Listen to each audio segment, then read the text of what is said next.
नहीं ये था तो 1 घंटा से भी ज़्यादा इधर रुका हुआ था। अब ये चल रहा है ब्रिज सही नहीं यहाँ 1 घंटा से भी बेसी भएको थियो यहाँ रोकेर अहिले चाहिँ लाइन क्लियर भयो। यसले जान सकिन्छ। यो चौतारा रेल स्टेसन हो साथीहरू, चौतारा रेल स्टेसन। यी ट्रेनहरू जाँदै गरेको कति ट्रेनकार ये चौतारा रेल स्टेसन बे चौतारा रेल स्टेसनमा 1 घन्टानि बारा जाबाय जों लाखिना थानाय।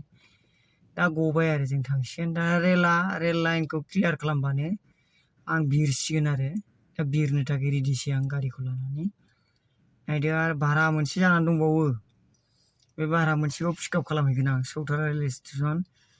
माला खेवना होगोन बे रेल डिपार्टमेन्टनि गेटखौ होमबानो आं सिबसिगोन आरो।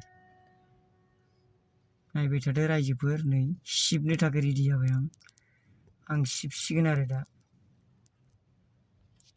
आं सिबसिगोन आरो सिबनो थाखाय रेडि जानानै दं आं दा। नै गारि सिङावनो सिबनो थाखाय पूरा रेडि जानानै दं आं। अभी मैं गाड़ी चलाने रेडी हूँ। जब रेल गेट खुल देगा उसी टाइम से हम चलाने की शुरू करेंगे। देखते जाओ दर्शकों।